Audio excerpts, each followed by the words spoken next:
we get to start? Yes. Excellent. All right. So my name is Dr. Frank Silva. I'm a naturopathic doctor. I come from Ontario, so I'm actually traveling from out of town. I've been with Sisu for about 6 years now, or just over 6 years. And I started with Sisu when I was in naturopathic college. I took the very first supplement regularly, I guess, and that was B-Calm. Does anyone remember when it used to be called B-Stress? Yes. Yeah? Yeah. And it changed my life. I was a student, married with kids, thought, I don't know how I can keep doing this. It was way too much, and within a day or two, my life changed. And ever since then, I've been super excited about all of their products. So I use Sisu products both myself and in my practice, and today we're going to talk about some of the science behind it, some of the research, why we use these products, and how to best recommend them. So today we're talking about a few things. We're going to talk about next generation joint care, we're going to talk about stress support, and then we're going to do a little recap or refresher on Ester C. Then of course, if anybody has questions about anything else or some of the stuff that we talked about today, we'll get to that as well. So a bit about joint pain in Canada. What we know is joint pain, or pain in general, is actually fairly common. Studies show us that about 30% of Canadians are in some type of pain within any given 2-week period. So quick show of hands, who's had some recent type of pain? Okay, wow. Okay, a lot more than 30%. I would say maybe even 60% of us. So we know joint pain is common, or pain in general is common. But just because something is common doesn't necessarily make it normal. And this is something that I found out surprisingly in my practice. When we would ask our patients about pain or aches or anything of that sort, and what they would say is, oh, you know, the usual, or yeah, just like everyone else. And people started to accept pain, or they started to assume that it was normal, or that everybody else had it. And the reality is, pain is never a good thing. Pain is always your body's way of telling you something's not right. So we need to pay attention to those minor aches and pains. We know the most common type of pain is low back pain, and that affects about 80% of the population at some point in their life.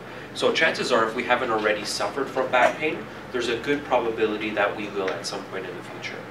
The most common condition associated with pain is arthritis. And right now, arthritis affects about 4.6 million Canadians. The majority of those are actually female. Anyone want to guess why? There's a few reasons. Any thoughts? Take on more stress. Take on more stress, absolutely. Oh, Any other ideas? Having children depletes lots of minerals. Absolutely. So having children depletes nutrients. What else is, or I'm going to ask this the right way, and I know there's a whole bunch of answers, but what's one thing that women can do that men can't do? Well, the menstruation, you mean? Or Menstruation, that's one thing. Anything else? Menopause. Besides Menopause? giving birth. Well, that's actually it. It's giving birth. Well, I thought that was included in the whole childbirth, using nutrients. Okay. Yeah. So some people say they're smarter, stronger, or other things, and giving birth is the right answer. So we know that women's bodies were designed for childbirth, and what that does is it changes their biomechanics. For that reason, their hips are set widely apart, or more widely apart, and that changes their biomechanics on their hips and on their knee joints. The other thing we know about childbirth is women carry extra weight around the midsection. And what we know is, regardless males or females, anyone who carries extra weight around the midsection, every 1 pound increase places 3 times the stress on your hips, 6 times the stress on your knees. So extra weight around the midsection. Now, what we're expecting to see in the future, between now and the year 2017, is joint care products are actually going to be the biggest category in the health food store. By the year 2017, it's going to be worth about $9 billion with a B. So it's going to be pretty significant. And how are we going to get there? Not with some of the traditional products like glucosamine and chondroitin. I think those are a little bit softer, they've become a bit of a commodity, and people can find them cheaper in the big box stores. But what we're really going to see is these combination products are going to drive the growth in the market. So up until now, what's one of the bigger trends we've been seeing in the health food stores? What's one of the reasons why everybody's walking into a health food store these days? Weight loss. Weight loss, absolutely. Right? Thanks to Dr. Oz and raspberry ketones and green coffee bean, we're seeing the weight loss boom. And the same thing happened about 30 or 40 years ago in the 70s and 80s. We saw weight loss was one of the biggest trends in the health food store. And then shortly after, the joint health segment followed. And history has a way of repeating itself. So we're going to see the same trend happen, only this time much bigger than before. And that's because we have more and more Canadians involved in sport or activities. So people are doing more sports, more athletics, even more extreme sports like mixed martial arts, Tough Mudder Series marathons, and various other activities. So what we're actually seeing is the joint care consumer has evolved, or they have changed. We used to think the typical joint care consumer was somebody who had arthritis. But what we're seeing is there's a much larger segment out there, a much larger population of people who are looking for joint care products. And it's people who like to do all of these activities. People who like to run, cycle, swim, hike, backpack. People who like to go canoeing, play golf, tennis, racquetball, squash, hockey, soccer, etc. Even people who don't partake in sports, but still like to be active around the house, maybe do some gardening or some home repairs. What all of these activities have in common is they produce pain, and people will feel it in their hips, their shoulders, their knees, their back, etc. So these people are making up the large percentage of those people walking into the health food store looking for joint care products. And up until now, we haven't really had anything efficient enough to deal with this type of pain. And that's why some of these people still rely on over-the-counter medications like Tylenol, Advil, Robaxacet, Aleve, etc. Frank? Yep. But, I mean, isn't the human body designed for motion? Like, we need to have a certain amount of movement per day in order to actually maintain health, right? And I mean, Absolutely. so what's really at the root cause of all of this pain that's happening when we're doing things that we probably should be doing? I mean, other than repetitive, right, isn't always necessarily the best, but... Yeah, I'm happy you asked that because you're right. The idea here is when we look at these patients or these consumers and we want to address their pain, if they say, you know, every time I do that golf swing, my hips hurt right here. And we would say, well, if you want to get rid of that pain, you're going to stop playing golf. But that's not the answer. That's not the solution. So what's happening here is they're getting that pain because of whichever activity they're doing. And we know sometimes the body will overproduce inflammation, or perhaps that joint was weaker to begin with. So here the real answer is we need to address what's happening. Why do we feel that pain? Sometimes the body unnecessarily makes too much inflammation. Sometimes the joint is weak to begin with, or the integrity isn't what it should be. So the reality here is we don't want to stop activity. We don't want to stop moving. We want to encourage movement, but we want it to be pain-free and simple so that we stop injuring ourselves or we stop breaking down those healthy joint tissues. What we know is, you know, we've all seen you know, your everyday runner, the person who likes to go for a jog once a week or twice a week. And what happens is, every time they run on the pavement, that trauma causes a little bit of inflammation in their knees. And 20 or 30 years later to the date, they develop arthritis or their knees go out on them and they can't run anymore. And not that running is a bad thing, but the result of it. They make a little bit of inflammation each and every day. And over time, that inflammation is acidic. It breaks down those healthy joint tissues. Does that kind of answer your question? Mm-hmm. Yes? Some of it has to do with diet, doesn't it? Because Absolutely. you don't produce like either enough aminos or enough vitamins to cover your inflammation. Mm-hmm. So a lot of it has to be diet related. Yeah, a lot of it is diet related. And the first thing we always say before starting supplements or before starting new supplements is, what are you missing in your diet? Is your diet achieving all of those priorities that you need? Are you getting those nutrients from your diet? Supplements do not mean you don't have to worry about eating well anymore. So just because you take a multivitamin doesn't mean you can have McDonald's for lunch, or just because you have you know, another anti-inflammatory nutrient doesn't mean you have to watch what you're putting into your body. Diet is the first thing we focus on, and supplements are just that. They supplement a healthy diet. Yes? I also believe that the pains and aches after activities are caused by soft tissue, not always bone. No, How you're do right. we address that? You're right. So pain, even if it's in the joint, is not always bone, because a joint is not just two bones coming together. A joint actually is composed of many more tissues.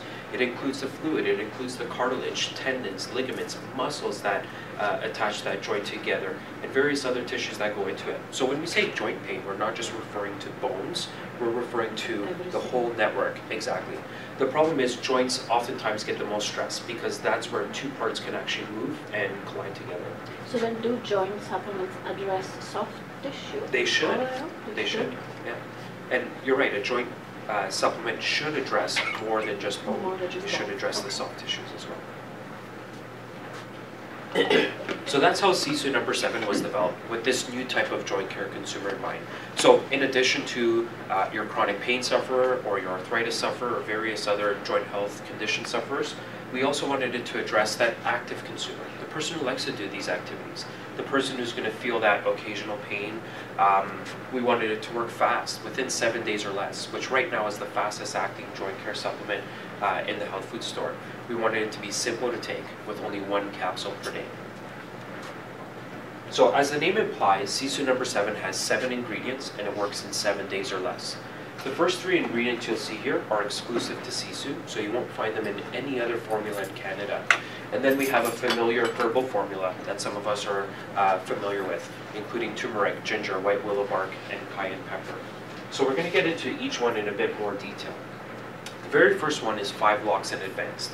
And what 5-Loxin Advanced is it's actually a high-potency form of boswellia. Boswellia is a herb that most of us are familiar with. It comes from the frankincense tree. And you can actually see the resin or the active ingredient actually oozes out of the bark or weeps out of the bark. So the neat thing about boswellia is you don't have to cut down any frankincense trees to harvest it. It's a very sustainable, renewable source. So what 5-Loxin Advanced, or the reason it's different than any other type of boswellia, is it actually has the highest amount of that active ingredient, the AKBA, or acetocated beta boswellic acid.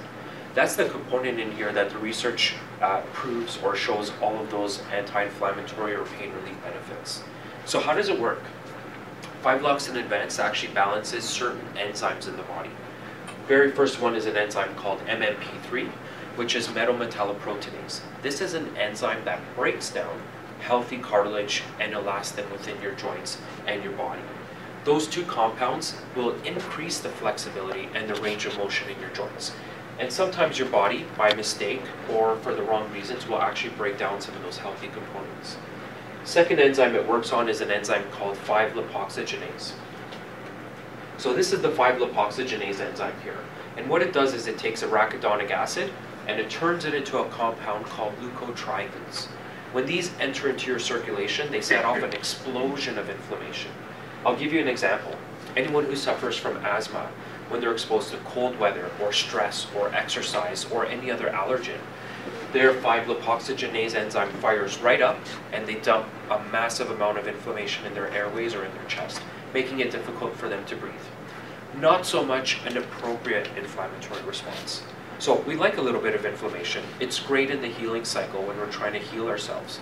The problem is sometimes we release way too much inflammation. So all of the asthma medications, the puffers and the steroids, they all specifically target this enzyme pathway. Interestingly enough, boswellia or 5-Loxin Advanced has been doing this all along. Second ingredient, type 2 undenatured collagen. Now, collagen's a little bit misunderstood, and I think a lot of manufacturers use fancy or creative advertising to make us assume that because there's collagen in a particular supplement, and maybe not enough collagen in our joints, that maybe this is going to increase collagen in our joints. And that's actually false. You can eat as much collagen as you like. You can take as many collagen supplements as you want. Eating or taking a dietary collagen does not increase collagen in your joints. It won't make it past your digestive system. So once you swallow it, you break it down into amino acids or proteins, sugars, and various other molecules. It's not the same anymore. Type 2 undenatured collagen also does not increase collagen in your joints. What it does do is it balances your immune system. It's an immune modulator, not to fight off those cold and flu viruses, but to prevent your immune system from breaking down healthy joint tissue. So sometimes we see certain patients with autoimmune conditions like rheumatoid arthritis, and what they'll tell us is their fingers are swollen or their joints in their fingers are swollen and they're painful. Not because they abuse their body, not because they overuse those joints, rather because their immune system is breaking down the collagen within that joint. So here the type 2 undenatured collagen prevents your immune system from further breaking down any tissue. Now, one of the neatest things about type 2 undenatured collagen is the amount of research behind it. Not only do they study it against placebo, but they went one step further and they studied it against glucosamine and chondroitin. Because for the longest time, that's what we were using for joint health. So one of the obvious differences when we compare them side by side is the serving size. Anyone who's used or recommended glucosamine and chondroitin before knows that you need a few thousand milligrams for a therapeutic dose. With type 2 undenatured collagen, you get better results from only 10 milligrams, a fraction of the serving size. So what does the research tell us, or how do we interpret it? The first thing we have to do is standardize the research, making sure we're all on the same page. We're comparing apples to apples. And we do that with a few tools. The first thing we do is we standardize the typical patient. Whenever we do a pain study, we want to measure osteoarthritis of the knee. And we know this is important because if one drug or one herb looked at finger pain and another one looked at hip pain, we might expect different results, or we might be led to believe different expectations. So we always examine osteoarthritis of the knee. That standardizes the patient and the type of pain. Second thing we do is we standardize the measurement tools we have. So are we measuring in inches? Are we measuring in distance, time, speed, sound, etc.? In this case, these are the measurement tools we use. This one is the VAS score. This is an analog scale. So 0 to 100, how much pain do you feel today, tomorrow, and every day throughout the study? The WOMAC score is a little bit more in-depth, or much more functional and practical. It's actually a 20-minute questionnaire. And it asks you specific questions like, how much pain do you have while walking up a flight of stairs? How much pain do you have while lifting exactly 20 pounds of weight? How much pain do you have while bending down to touch your toes? Right now, this is the most widely used pain scale assessment in the world because it's so practical. It gives us a real-life assessment of how pain changes our life. It's translated into over 65 languages, it's used in over 165 countries, and it's cited in over 16,000 research papers. And this was actually developed here in Canada. So what do those markers tell us about type 2 undenatured collagen in comparison to glucosamine and chondroitin? WOMAC scores tell us it's 2.3 times more effective. More impressive is how fast it works, so it works much faster, and it actually gets better the longer you take it. So we've all tried products before that work great for a month or two, and then maybe not so much, or maybe we have to increase the dose or switch brands. With type 2 undenatured collagen, you'll see significant results immediately, and then the longer you take it, the better it gets. The same is true with VAS scores, the other measurement tool we have. 2.6 times more effective, gets to work faster, continues to get better the longer we take it. So the research tells us that with only a fraction of the dose, we outperform glucosamine and chondroitin with type 2 undenatured collagen.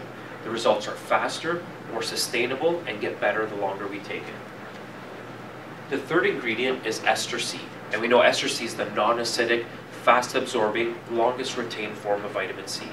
So why is it in a joint care formula? Not because Sisu puts ester C in every formula, but there's actually very good indications for ester C in this formula. Remember we talked about collagen earlier? You don't get more collagen by eating it or taking a collagen supplement. The only way to put more collagen into your joints is to make it from scratch. And the main ingredient for making new collagen is vitamin C. The other reason it's in here is the common over-the-counter painkiller medications like Tylenol, aspirin, and some of the other ones we mentioned all deplete vitamin C. So what happens is some of us take Tylenol or aspirin or Advil for pain, and the pain's gone for a few hours. But in the meantime, we've also gotten rid of all of the vitamin C in our body. So we can't make any more collagen. We can't fix the joint. The pain comes back, we take another serving, and we repeat that cycle over and over again. So here, ester C not only helps to replace the collagen, but it helps to stop that dependency on some of these painkiller meds. The fourth, fifth, sixth, and seventh ingredient are some of these familiar herbs that we've all used before. Turmeric, it's a powerful anti-inflammatory. Research tells us that people who increase turmeric are able to reduce the amount of pain medication they take. Fifth ingredient, white willow bark. This is the basis on which we created aspirin. We thought we were so smart and Mother Nature's really having a good chuckle at us because we extracted one compound from white willow bark known as salicin. We created aspirin, and it came with a whole bunch of side effects. When we go back to using white willow bark, like the ancient Egyptians did, with all of those naturally occurring compounds, we still get the same fast pain relief without any of the side effects. Ginger, we know is important for nausea, for indigestion. It's a great digestive remedy. But ginger actually is a very potent anti-inflammatory. Ginger works on another enzyme that produces inflammation. Remember, the first one we talked about was 5-lipoxygenase. There's a second enzyme that works very similar. It also takes arachidonic acid and turns it into inflammation. That's your COX-2 enzyme. That enzyme is a little bit more popular, or more controversial, because it's been the target of some heavy-duty pharmaceutical medications, like Vioxx, Celebrex. Some of these came with nasty side effects as well: heart disease, stroke, and even death. Ginger works on the exact same enzyme pathway without any of those side effects, so much safer than those heavy-duty pharmaceuticals. Very last ingredient, cayenne pepper. Now, cayenne pepper has very little to do with joint health, but it has a lot more to do with helping this formula be absorbed and delivered to where it needs to go. And that's because cayenne pepper warms up your digestive system, dilates your blood vessels so you can absorb better, and then boosts your circulation so you can actually deliver these nutrients to the target area. So why do we eat spicy foods? Not because we like to torture ourselves, not because it was a dare, but traditionally spicy foods would help us to absorb and assimilate our nutrients and our meals better. So here, cayenne pepper helps the whole formula to work better together than any one of those ingredients on its own. So Sisu number 7 is actually a synergistic formula, and it follows the traditional approach to natural medicine. When we practice natural medicine, or when you would see an ancient Ayurvedic practitioner or a traditional Chinese doctor, they would never listen to your concerns. Maybe in this case it was joint pain. They would never recommend one single herb in massive doses. That's not the true way to practice natural medicine. What they would do is they would take the time and design a formula. And the formula had a very specific recipe. You would have primary nutrients, which address the root cause. In this case, the role of your immune system, the key enzymes that make inflammation, and the enzymes that break down joint tissue. They would have secondary ingredients, which would be supportive. They would make the symptoms go away. So they would help with the fast pain relief and the inflammation, much like the white willow bark, the turmeric. And then a tertiary ingredient, which was the synergist, the glue that held the formula together so that it would be absorbed better and it would be utilized better. In this example, the cayenne pepper. So what this formula does is a few things. It balances those enzymes, the enzymes that make inflammation and the enzymes that break down healthy joint tissue.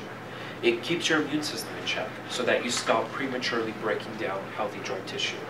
It gets rid of the pain quickly and efficiently, and it reduces the inflammation so you can get back to your activity and continue to be active. Most importantly, it does it fast, within 7 days or less, and that's with only 1 capsule a day. So safe, easy, efficient way to get rid of joint pain and inflammation. Any questions? Any questions about Sisu number 7? Yes? Is there anybody that shouldn't take this particular? Very good question. So the one thing we didn't talk about was safety, or who should and shouldn't take this formula. The neat thing about it is, because we don't use the mega dose approach, because it's not that mega dose of a single herb, we're not going to see the same contraindications or risks. So this formula actually has no contraindications. You can use it with any type of medication, including blood thinners, aspirin, painkiller medications, cholesterol meds, blood pressure meds, chemotherapy, radiation. So safe and easy to administer to our clients. The neat thing about it is you don't have to choose between your painkiller meds or a natural health product. You can take both. When the pain gets better, you can reduce the medications. Yep. What about pregnant ladies? Absolutely. So pregnancy would be the only contraindication, because a lot of these herbs we don't use during pregnancy. They'll be available to the fetus. So the only time we would stay away from this formula would be during pregnancy and nursing. Make sense? All right. Who's excited? Anyone? Second thing we're going to talk about today is stress. So you guys had some good questions. Now I have a question for you guys. What's stress? Who can tell me what stress is? Someone's reaction. Someone's reaction. Sorry, you had something to add as well? Something we don't want. Something we don't want? Okay. Fight or flight.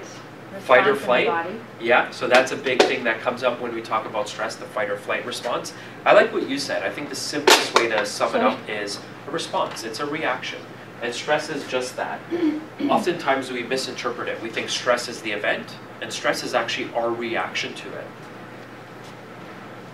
So we know with stress, there's good and bad stress, right? For some of us, good stress is falling in love, winning the lottery, getting a promotion at work.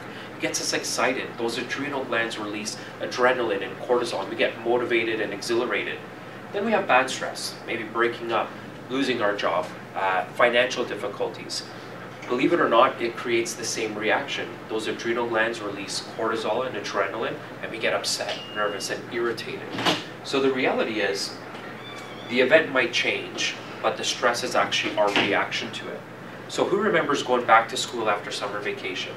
You get that, all right, most of us do. You get that first assignment, and it's a stress, and your body perceives it as a positive challenge. So you're excited, you're motivated, you think, this is great, I'm gonna do so well on this, I'm gonna be so creative. You start early, you give it 150%, you overdo it, you use creative paper and fonts, and you get that assignment done on time. Now, what happens is you get that same assignment near the end of the semester, and it's the exact same event, but your perception or your reaction to it is much different. Why? Because you're tired. Your adrenal glands are exhausted. You've been running on full steam for, quite a few months. So this time around, you get irritated, you procrastinate, you feel lousy, you don't want to talk to anyone, you get to bed later, you wake up early, you don't start it on time, you're not so concerned about turning in your best work, and you just want to get it done. So what's happened here is our response is different, and that's governed by our adrenal glands. When those adrenal glands are healthy, stress is a motivator. You perceive it as a challenge that you want to overcome. When your adrenal glands are tired, you see it as a nuisance, something that you don't really want. Why did this happen to me, or why do I have to do this? So we can't change the event. We can't change what that challenge is going to be. What we can change is our response to it, or the role or the strength of those adrenal glands. So what the research tells us is that stress is becoming an ever-increasing problem. Year after year, more Canadians are reporting an increase in the amount of stress they suffer and a decrease in the ability to cope with it. So stress is becoming a real problem. Some of us have felt like this before. So this relates back to that fight or flight response that you mentioned earlier. When we think of the very first stress response, it's what we call the fight or flight response. We would see a bear or a tiger, and stress was there, or those adrenal glands were there to equip us for survival. So they would do a number of things on our behalf.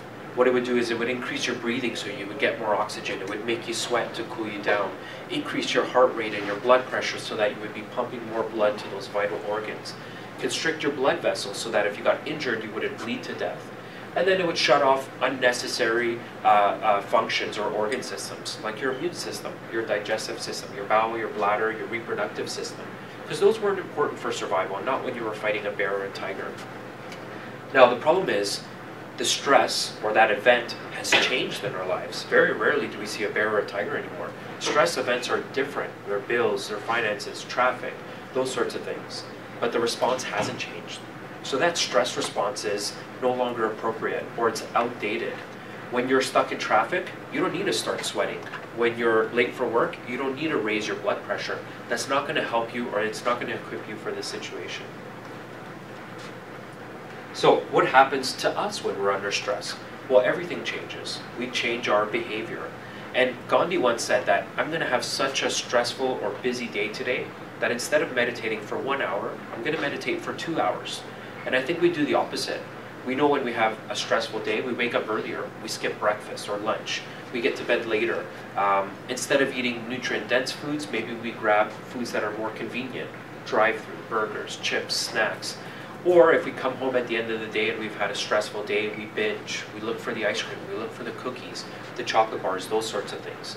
In reality, we should be doing the opposite, because stress requires a tremendous amount of nutrients. And when we have a stressful day, we should be doing more of the things that are health promoting, like exercising, eating well. So when we're stressed, we should be doing more of those health promoting activities, sleeping well, eating well, exercising, playing, screaming, shouting, yelling, jumping, having fun, being social, eating well, and supplementing as well. And that's because when we're under stress, we mentioned before, our nutritional requirements dramatically increase.